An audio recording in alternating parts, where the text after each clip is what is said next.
오늘 이 시간에 성령 하나님께서 우리 모두에게 정말 그 하나님께서 주시는 감화, 감동, 그 깨달음을 주셔서 빛의 자녀의 그 변화의 역사가 여러분의 삶 가운데 나타나고 있으시기를 주님의 이름으로 축복합니다. 오늘 저는 본문 말씀으로 성도답게 변화되어야 할 것이라는 제목으로 은혜를 나누려고 합니다. 공자가 이런 말을 했습니다. 군자불기. 군자는 그릇이 되어서는 안 된다라는 뜻인데요.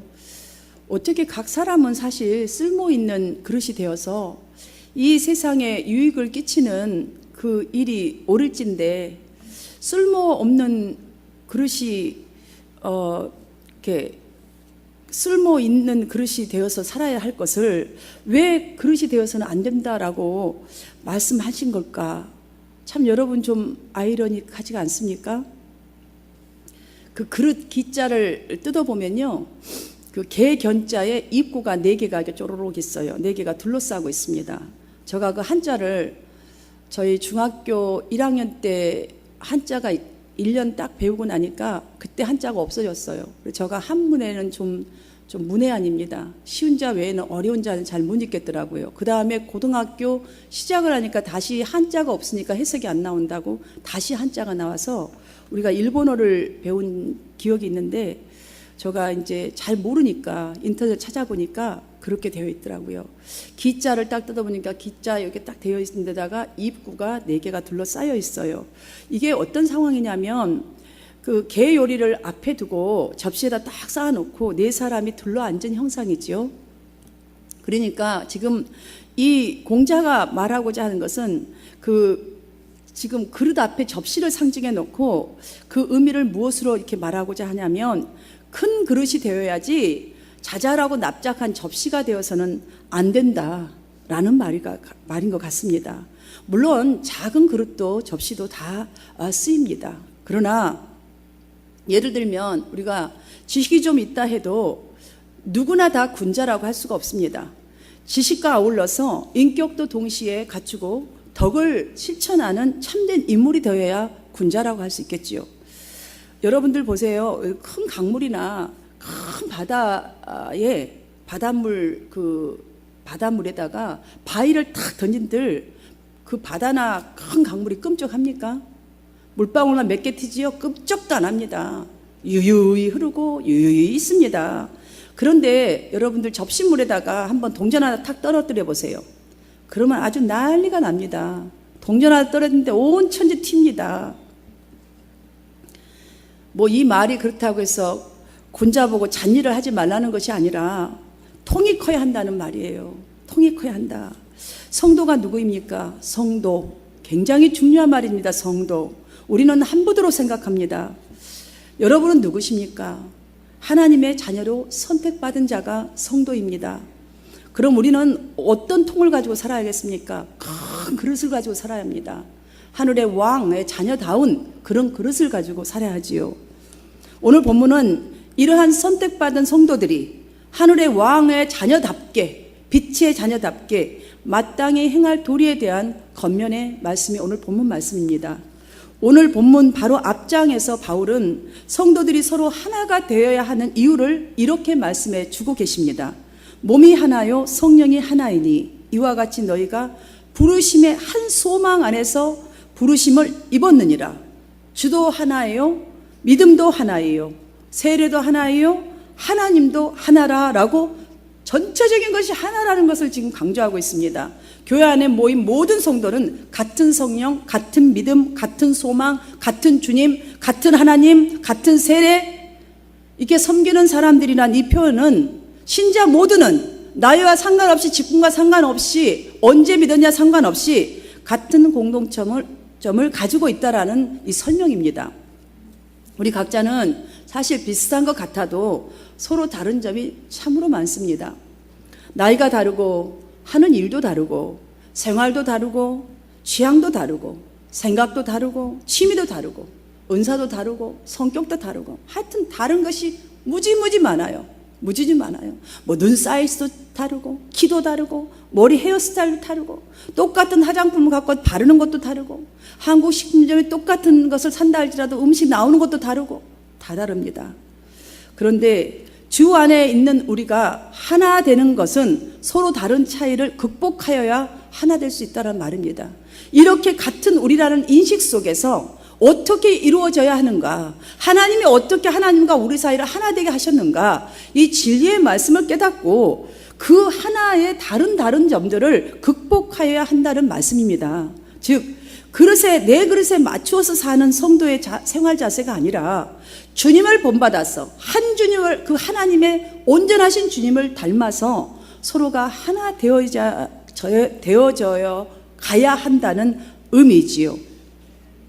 우리는 여기서 보면 본문 첫 말씀이 하나님의 사랑을 입은 자녀같이라는 말씀하셨습니다.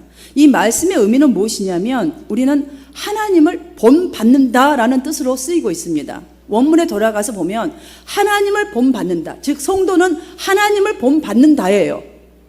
마땅히 본받아야 하는 것이지요.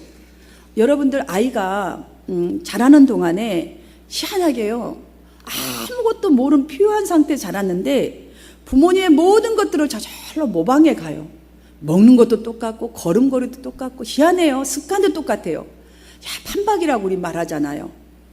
이와 같이 하나님은 성도들이 예수 그리스도를 점점 모방하여서 닮아가기를 바라십니다. 다른 걸 모방하는 게 아니라 예수 그리스도를 모방하여서 닮아가기를 원하십니다. 그래서 하시는 말씀이, 그러므로 사랑을 받은 자녀같이 너희는 하나님을 본받는 자가 되라. 그리고 2절에서 이렇게 말씀하십니다. 그리스도께서 너희를 사랑한 것 같이 너희도 사랑 가운데서 행하라. 사랑 가운데서 행하라. 그리스도의 사랑 가운데서 행하라는 말씀이시죠.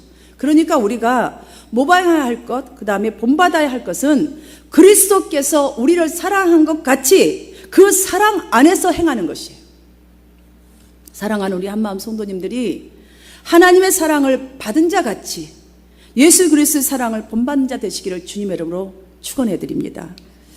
우리가 무엇인가를 시도할 때, 여러분이 어떤 것을 시도할 때에 그것에 모델이 있다면 그 사람은 참으로 쉽게 무엇인가를 시작할 수 있을 것이고 행복 지수가 높아질 것입니다. 왜냐하면 모델이 보여준 것을 기억하여서 그대로 따라하면 되니까, 모델이 없는 사람보다는 땅 짚고 헤엄친다라는 이럴 정도로 쉽겠지요. 사랑하는 여러분, 성도의 이 확실한 모델 예수 그리스도, 예수 그리스도께서 하신 사랑, 주님께서 보여주신 사랑은 어떠한 사랑이셨습니까? 우리가 이거 기억해야 하는 거예요. 그럼 그대로 따라하면 되는 거죠. 2절 중반에서 이렇게 말씀합니다. 우리를 위하여 자신을 버리사 향기로운 제물과 희생 제물로 하나님께 드리셨느니라. 우리가 주님을 본받을 구체적인 내용, 확실한 내용을 알려주고 있습니다.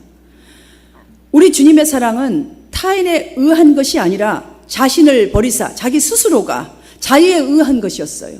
여러분 스스로가 버릴 수 있어야 한다는 거예요. 여러분 스스로가 내 것에 맞추려고 소리 지르고 난리치는 것이 아니라 내 스스로가 내 자아를 좀 죽이라는 거예요. 그걸로 보여주라는 거예요. 그리스도 사랑 안에서. 여기서 제물이란 말은 그리스도께서 죄인들을 위해서 바치신 예수님의 전 생애를 가리키는 것입니다.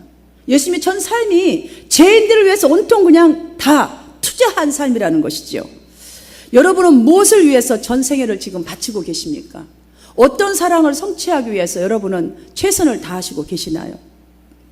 실질적으로 신앙생활을 오래 하신 분들도, 이제 막 시작하신 분들도 남녀노소 누구나 직분과 상관없이 사랑은 필요합니다.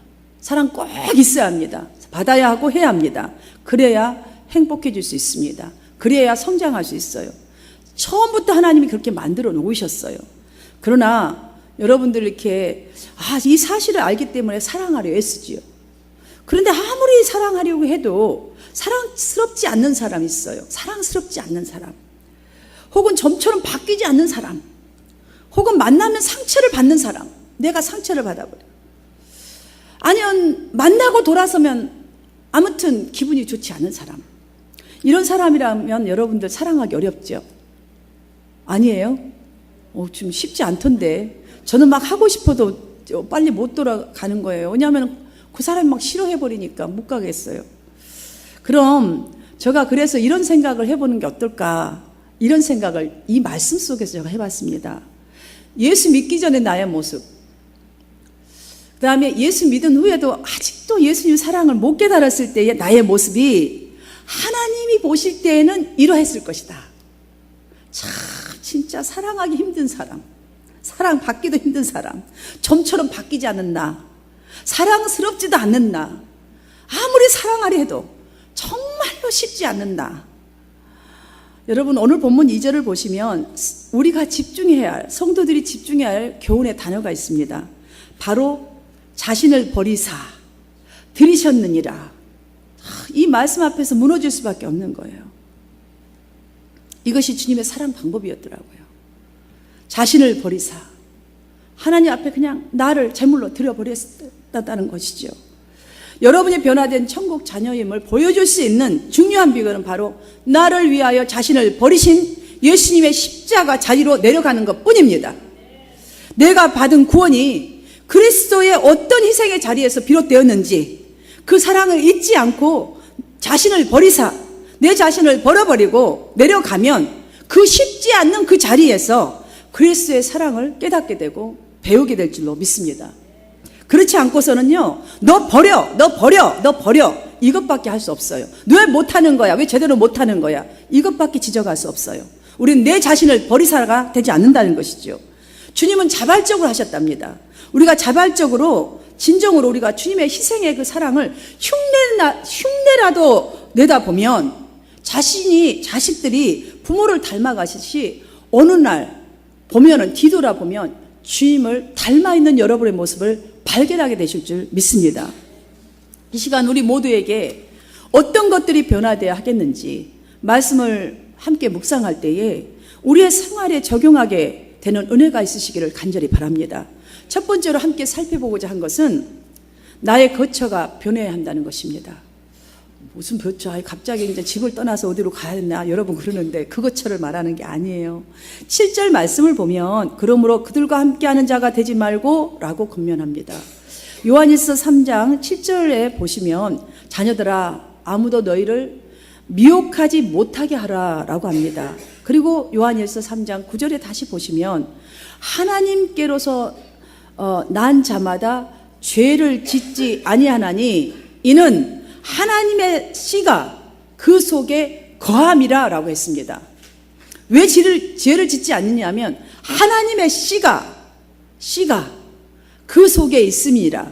하나님의 씨는 여러 가지일 것입니다. 여러분들 우리 각 가정마다 보면 가훈이 있잖아요. 가훈이 왜 있어요?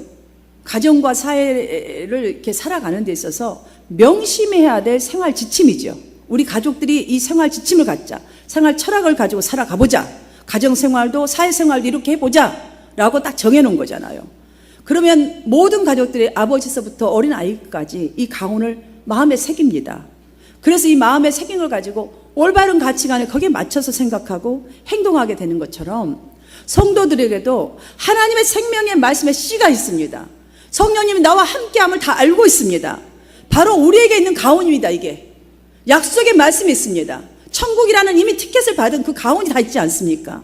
그러니까 성도는 하나님의 말씀과 성령의 감동하심을 따라서 하나님의 거룩하심과 사랑을 모방하는 것이 성도의 생활이어야 한다는 말씀과도 같겠죠. 왜 꼭 말씀대로만 해야 합니까, 목사님? 어떻게 딱딱 말씀대로 삽니까? 이런 질문 가질 수도 있으십니다. 괜찮습니다. 가진 것도 좋습니다. 왜냐하면 이거 가지면 다시 우리가 답을 얻을 수가 있기 때문이지요. 우리가 원래 죄의 종이었잖아요. 내 마음대로 살아가니 내가 죄를 짓는 죄의 앞잡이였던 것이지요. 세상 사람이었던 우리가 하나님의 자녀가 되었잖아요. 그 된 그 순간에 성도로 바뀌었어요. 세상 누구누구 이름이 아니라 어떤 성도라고 교회에서 부르지 세상 사람처럼 언니야 동생아 누구세요 사돈이세요 이거 안 하세요. 여러분들 교회 안에서 언니 동생 하지 마세요. 왜 직분이 있는데 그렇게 부르세요. 밖에 나가셔도 통화할 때 잠시 부르시고요. 정확한 신분을 여러분들 해주세요. 그래야 경건한 자세가 나오게 됩니다. 사랑하는 여러분, 우리 신분이 바뀌었다는 사실을 알아야 합니다. 여러분 현재 성도의 직분에 맞게, 집사님은 집사에 맞게, 정말 권사님이면 권사님답게, 장로는 장로 신분에 답게 맞도록 적응해야 한다는 거예요. 말씀을 적용해서 거기에 적응을 해야 하고 신분에 맞는 삶을 사는 것이 바로 마땅한 일이라는 거예요. 이제 하나님의 사람이 되었으면 여기 신분에 맞게 살아야 한다는 것이죠. 예수 믿기 전에 우리의 삶을 한번 보십시오. 삶의 전부가 다 나 위주였습니다. 그렇잖아. 여러분이 계획하고 여러분이 가고 여러분이 소망을 품고 여러분이 해내는 일이었지 않습니까? 그러나 성도의 생활은 그렇지 않습니다. 나 위주가 아니라 마치 교향악단 것 같습니다. 찬양대원들하고 똑같고 찬양팀들하고 똑같습니다. 서로를 인정해주고 세워주면서 조화를 이루어야지 아름답고 아주 멋진 하모니가 나올 수가 있는 것과 똑같습니다. 만약에 드럼이 있는데 드럼이 얼마나 소리가 크니까 내 소리가 잘 낼 수 있다고 크다고 마구마구 한번 때려보십시오. 그 교향악단이 어떻게 되겠습니까? 찬양대원들이 와 나는 소프라노를 너무 잘하니까 막 우리는 소프라노들은 다 크게 버리자 해갖고 막 크게 한다거나 테너가 또 좀 높으니까 우리는 테너가 좀 잘 맞춰주니까 쎄게 해버리자고 한다면 그 조화가 안 맞잖아요. 은혜롭고 아름다운 찬양이 될 수가 없지요. 다른 악기, 다른 사람의 소리에 내가 맞추어야 잘 경청하면서 맞추어야 아름다운 공동체의 소리를 낼 수가 있는 줄 믿습니다. 사랑하는 우리 한마음 성도님들은 하나님의 영광된 빛의 자녀답게 죄악된 자리에서 떠나서 하나님의 영광이 되는 자리, 보다 주님과 가까이 하는 거처로 옮겨가는 여러분 되시기를, 은혜로운 성도 되시기를 축복합니다. 두 번째로는 내 행위가 변해야 합니다. 행위. 성도는 성도라는 이름에 맞게 정말 직분에 맞게 선하고 빛된 생활에 그 생활을 해야 함을 알고 있습니다. 사실 우리들 모두가. 성도가 어떻게 살아야 하는데 모르신 분 계시나요?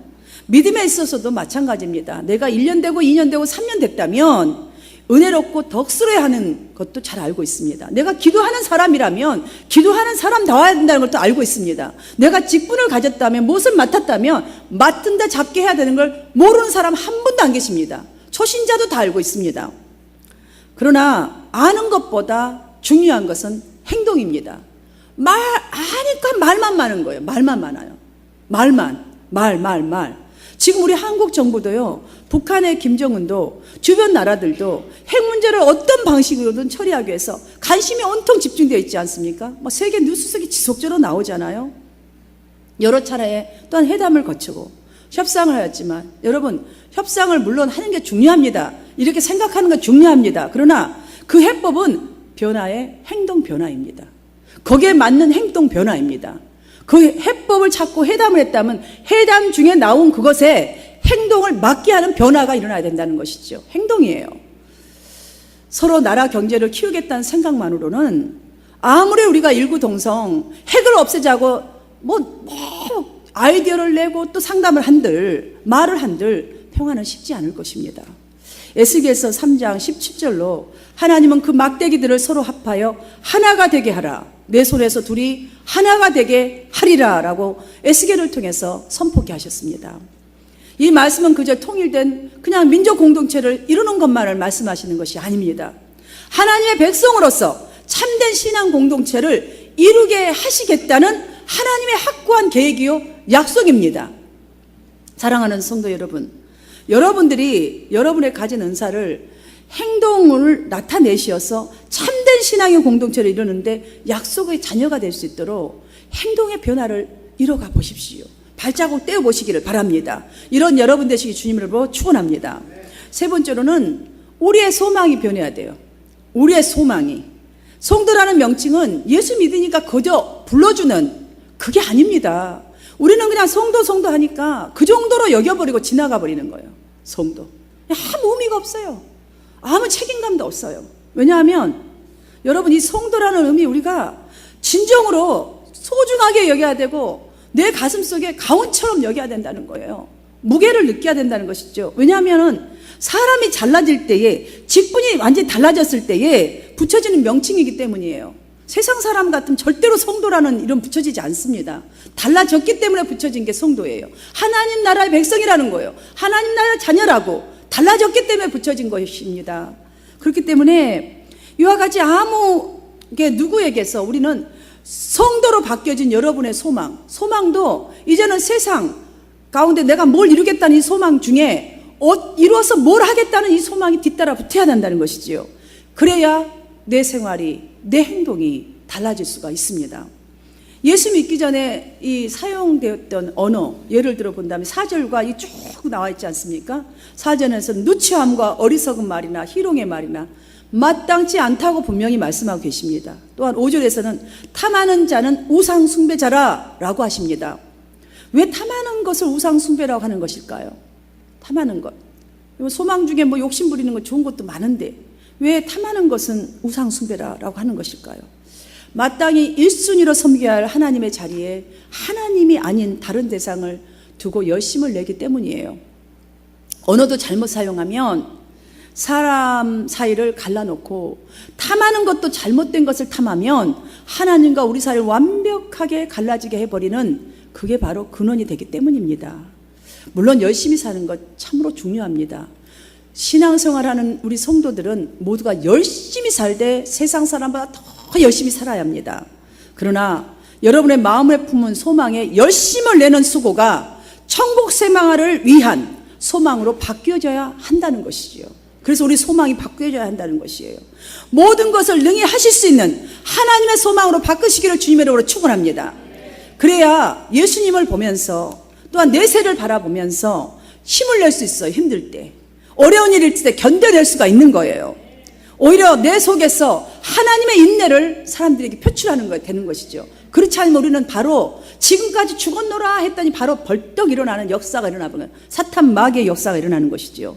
우리의 소망이 주님의 소망으로 바뀌어지면 죽어도 살아도 주를 위하여 삶이니, 뭐 두려운 삶이 있는들, 삶에 어려움이 닥쳐도, 뭐 설령 죽는다 한들, 우리가 죽을 병이 걸린다 한들 우리의 갈 곳은 천국이니 뭐 그렇게 안타깝고 애석해서 뭐 한숨을 쉬면서 그 자리에 앉아 있겠어요.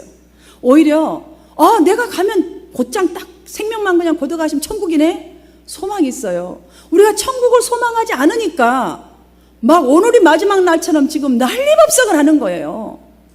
막 당장 안 이루어지면 화가 나서 못 견디는 것이지요. 사랑하는 여러분, 우리가 진정으로 하늘에다 소망을 두고 내 소망이 하늘 것을 크게 가져버린다면 오히려 그 가운데서요 평안을 찾을 수가 있고 오히려 힘을 얻게 될 줄로 믿습니다. 더 담대하게 내가 이제 마지막 이 마무리의 시간을 빛의 자녀답게, 하나님의 사랑받는 자녀답게 살아가리라, 이렇게 살아가는 여러분 되실 줄 믿습니다. 부모와 자녀는요 같은 유전자를 갖고 있잖아요. 그렇죠? 같은 유전자를 갖고 있어요. 그래서 외모도 성격도 닮아 있는 거예요. 같은 유전자이기 때문이에요. 우리가 세상 사람일 때는 세상의 사고, 그 다음 사고방식으로 살았어요. 세상의 가치관으로 살았어요. 세상 방식으로 살았어요. 왜냐? 그게 다였기 때문이죠. 그게 다였어요. 우리가 그 속에 있고 그 속에 속한 자였기 때문에 똑같은 DNA를 가지고 그 방식으로 살았습니다. 그 습관 그대로 여러분들 있다는 거 인식해야 합니다. 어떤 사람은 나가 가지고 아니한 희한한 습관 가지고 있을 수도 있고, 아니면 또한 저 사람은 나보다 더 거룩한 습관 갖고 있을 수도 있어요. 어떻게 생활 방식을 살았느냐 따라서겠죠. 예수 믿었다고 해서 당장 그 습관이 없어질까요? 습관은 하루아침에 이루어진 게 아니에요. 아이가 아빠를 걸음걸이를 닮았는데 우리 딸도 이렇게 팔자걸음 같이 아빠같이 이렇게 남자같이 이렇게 걸어요. 아버지가 똑같아요. 내가 뒤에서 보면 웃음이 나 죽겠어요. 그게 하루아침에 아기 때 딱 그리 됐겠어요? 아빠를 같이 걷다 보니까 저절로 그렇게 걷는 게 돼서 하다 보니까 그렇게 걸어져 버린 거예요. 막 이렇게 해가지고. 여러분들 하루아침에 여러분들 습관 바뀌어지지 않는 거 인식하고 인정해야 돼요. 그럼 좀 인정해 주세요. 내일은 좀 좋아질 거니까 그걸 좀 소망을 가져봤으면 좋겠어요. 우리의 모습 하루아침에 절대로 바뀔 수 없어요. 여러분들 예수 믿은 지 몇 년 되셨습니까? 1년 되고, 자 이제 5년 되고 10년 되고 20년 되고, 저는 40몇 년 된 것 같아요 지금. 자 그러면 변화되고 있으십니까? 하나님 아버지를 지금 하나님 아버지, 나의 하나님 아버지를, 그 영적인 아버지를 지금 여러분 닮아가고 계십니까? 하나님 아버지를 모방하려고 열심을 내어서 지금 주님과 함께 동행하려고 애쓰고 계십니까? 왜 이렇게 아멘 소리가 작습니까? 아멘 해야 되는데, 이거 맞는데. 다 됐다고 말하지 않았고, 저는 여러분에게 지금 되어가고 있느냐? 닮아가려고 애씁니까? 라고 묻는데 아멘 소리가 안 나오면, 목사님 저 안 하고 있는데 뭔 소리 하고 저 안 할 거예요 소리가 똑같은 거죠. 여러분, 정말로 생활 속에서, 교회 생활 속에서 주님을 모방하려고 애쓰고 계십니까? 영원히 하늘의 기업을 소망하는 자로 변했는지, 변하고 있는지, 변화를 노력하고 있는지 꼭 점검해 보시길 바랍니다. 성경은 하고 싶은 대로 사는 것, 내가 좋아하는 것을 하고 사는 것을 성도의 삶이라고 가르쳐 주지 않고 있기 때문입니다. 그것을 율법의 자유라고 말한 적이 없습니다. 우리에게 가르쳐 준 적이 없단 말이에요. 우리가 무엇을 먹든 마시든 무엇을 하든지 하나님의 영광이 도움이 되는 삶, 우리가 속한 공동체 속에 덕이 되는 삶, 이게 성도의 마땅한 삶이라고 매 순간마다 가르쳐주고 있는 거예요. 그래서 약속의 말씀이 뒤따를 것이니라는 약속까지도 주셨지 않습니까? 사랑하는 여러분, 이제까지 수도 헤아릴 수 없을 만큼 우리는 배우고 들었습니다. 이 정도로 들었다면 우리는 진정으로 우리 모두가 주 안에서 그리스도의 신부답게 분명하게 변화된 모습으로 하나님의 자녀임을 떳떳하게 증거할 수 있도록, 첫 번째로 이제부터는 우리의 거체가 변해야 합니다. 두 번째로는 우리의 행위가 변화를 받아야 합니다. 세 번째로는 우리의 소망 또한 변해야 합니다.